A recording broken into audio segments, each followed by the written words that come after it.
Hello दोस्तों, नमस्कार। स्वागत है आपका हिमाचली उथड्डा चैनल पर। आज मैं काफ़ी समय के बाद, आप कह सकते हैं कई सालों के बाद, कोई वीडियो डाल रहा हूँ। आज की जो वीडियो है ये हमारे उन कैंडिडेट्स के लिए है जिन्होंने, या फिर एस्पिरेंट्स आप कह लो, जिन्होंने अभी टीजीटी के एग्ज़ाम दे रखे हैं और जिनके होने वाले हैं। तो जिन्होंने एग्ज़ाम दे रखा है, मैं देख रहा हूँ सोशल मीडिया के थ्रू मुझे पता चल रहा है और कुछ लोगों से मेरी बातचीत भी हुई। इस बार क्या हुआ था, पेपर पहली बार ऑनलाइन था and first time online conduct हुआ। सिलेबस चेंज हो गया और पेपर जो है सबके हिसाब से अलग-अलग तरीके का आया था। शिफ्ट्स में पेपर था, किसी को कोई शिफ्ट आसान लगी और किसी को कोई शिफ्ट टफ लगी। बट दोस्तों, जो मैं आपसे कहना चाहता हूँ वो यही बात है कि आप पहले से कुछ नहीं प्रेडिक्ट कर सकते कट ऑफ कितनी जाएगी, कितनी नहीं जाएगी। वो जब रिज़ल्ट आएगा ना तब आपके सामने होगा।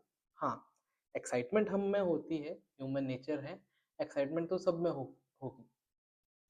अब एक बात मैं आपको बताता हूँ, देखो, जो ये अलग-अलग शिफ्ट में अलग-अलग क्वेश्चंस आते हैं और पेपर का लेवल अलग-अलग होता है, तो उसमें नॉर्मलाइज़ेशन भी होती है। नॉर्मलाइज़ेशन से स्कोर नॉर्मलाइज़ हो जाते हैं और सब बराबर हो जाता है। एक बार जब रिज़ल्ट आएगा ना तब आप देखोगे कितना फ़र्क इस चीज़ का पड़ता है। आप लोगों ने अपना पार्ट कर दिया, आपका पार्ट था मेहनत करना, जो कि आपने करी। आपने लगन के साथ पेपर की तैयारी की और पेपर जैसा भी गया ना, अच्छा ही है, ठीक है? हार-जीत चलती रहती है, जो मेन होता है, वो होता है मेहनत करना, लड़ाई लड़ना। जो लड़ाई में लड़ता है या तो वो हारता है या तो वो जीतता है। और ये जो टेस्ट होते हैं ना, इसमें जो हारता है वो हार नहीं होती, वो एक्सपीरियंस काउंट होता है। आप अगली बार के लिए और मजबूती से खड़े हो पाएंगे, और ज़्यादा मजबूत होंगे। और एचपी टेट अगर नहीं भी हुआ ना, मान लो मेरी बात, सॉरी, एचपी टीजीटी कमीशन आपसे क्वालिफाई नहीं भी हुआ ना, तो लाइन में बहुत सारी वैकेंसियाँ खड़ी हैं। केंद्रीय विद्यालय है, नवोदय विद्यालय है जिसका कॉमन एंट्रेंस होगा। तो टेंशन करना छोड़ दो, टेंशन से कुछ नहीं होगा। एक्साइटमेंट है उसे थोड़ा कम कीजिए और आगे के पेपरों की तैयारी करना शुरू कर दीजिए। एक बात और आपको बता देता हूँ, पेपर जितना अनप्रिडिक्टेबल होता है ना, उतने आपके चांसेस बढ़ते हैं सिलेक्शन के।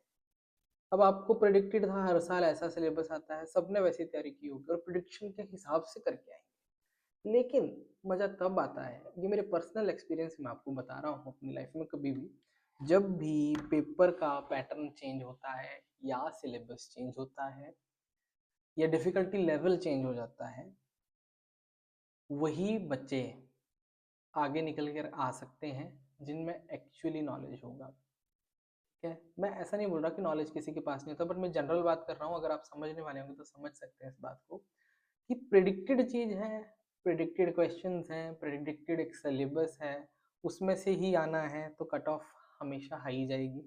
कंपटीशन लेवल बहुत बढ़ जाता है और जब आपको पता ही नहीं है कि पेपर किस तरह का आएगा, एन मौके पर सिलेबस चेंज हो गया, आपको पता चला, लास्ट मोमेंट्स ही होते हैं वो, क्योंकि तैयारी लोग सालों से कर रहे हैं। तो चिंता ना करें, जब जब पेपर अनप्रिडिक्टेबल हुआ है, जब जब डिफ़िकल्टी लेवल बढ़ा है और इस बार तो शिफ्ट्स भी डिफरेंट डिफरेंट आई थी, तो नॉर्मलाइजेशन ऑफ स्कोर्स भी होगा। तो ये एक अच्छी चीज़ है अगर आप समझोगे मेरी बात तो। मैं ये नहीं है कि मैं तारीफ़ कर रहा हूँ कि ऐसा होना चाहिए, बट मैं अपना जो मेरा एक्सपीरियंस है लाइफ़ का, उससे मैंने यही सीखा है कि जब जब इस तरह के चेंजेस आए हैं, जनरली फ़ायदा हुआ है लोगों को। टेंशन ना लो, जैसा पेपर होना था, जैसा आना था, आ गया। इट्स गुड कि आप अपने रिव्यू शेयर कर रहे हैं, लोगों को बता रहे हैं किस तरह का पेपर आ रहा है, बाकी एस्पिरेंट्स को भी पता चल रहा है, अच्छी बात है। बट ज़्यादा टेंशन लेने की ज़रूरत नहीं है। मैंने अपना ये चैनल ना इसीलिए स्टार्ट किया था, जब स्टार्ट किया था किसी टाइम पर, सबको गाइड और मोटिवेट करने के लिए। समहाउ बीच में मेरे से सब कुछ छूट गया। काफ़ी टाइम से मैं सोचता था कंटिन्यू करने का, but I was not getting time for one और टू रीजंस, और there were several other circumstances due to which I could not continue the videos. बीच बीच में आपसे इस तरह से बातें करता रहूँगा, डिस्कस करता रहूँगा आपके साथ। तो बस मेरा एस्पिरेंट्स को एक यही मैसेज है कि आपने टेंशन नहीं लेनी ज़्यादा।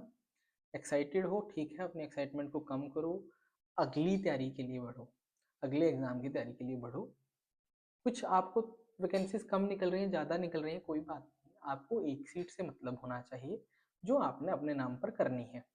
उसके लिए दिन-रात मेहनत करो, जी तोड़ मेहनत करो जो आपने करी थी, आगे भी करते रहो, मेहनत को मत छोड़ो। ठीक है? अल्टीमेटली आपकी ज़िंदगी को बनाने के लिए आपको ही आगे आना है, आपको ही एफर्ट्स करने हैं आगे बढ़ने के लिए। तो आप ही हो जो अपने आप को चेंज कर सकते हो, अपनी लाइफ को चेंज कर सकते हो, और उसके लिए आपको कंटिन्यूअस मेहनत करनी पड़ेगी, बिना थके, बिना रुके। हाँ, बीच में आप ब्रेक ले सकते हो, लेकिन रुकना मना है। ब्रेक लीजिए, रुकिए मत, और कॉन्फिडेंस के साथ मूव करिए आगे। आपके पास अब कॉन्फिडेंस है, पहले आपके पास कॉन्फिडेंस नहीं था, आपके पास अब एक्सपीरियंस है जो आपके कॉन्फिडेंस को और बूस्ट कर रहा है। बस इस वीडियो में मैंने इतनी सी ही बात करनी थी कि सबकी एक्साइटमेंट को देखकर मैं देख रहा था कि नहीं, people are very much excited और नर्वस और टेंस्ड भी हैं। डोंट वरी, आपने अपना पार्ट कर दिया, आपने मेहनत करके पेपर दे दिया, पेपर हो गया है, अब आंसर की भी आ गई है। अब आपके जितने भी मार्क्स बने हैं आप उसको देखो और ज़्यादा मत सोचो। जब फाइनल रिजल्ट आएगा, मेरिट आएगी, तब आप इसको देखोगे कि आपके साथ कैसा हुआ, कैसा नहीं हुआ। सब अच्छा होगा, ठीक है? That's all for this video. ये साल ख़त्म हो रहा है 2025 का। आने वाले साल की आपको पहले से ही शुभकामनाएं, और 2025 में जिसके साथ कुछ अगर बुरा हुआ है तो उसको आप वहीं पे छोड़ दें, ठीक है? और अच्छी चीज़ें इस साल से अगले साल तक लेकर के चलिए। उम्मीद है कि मैं भी आगे आपके साथ इंटरेक्ट करता रहूँगा। धन्यवाद।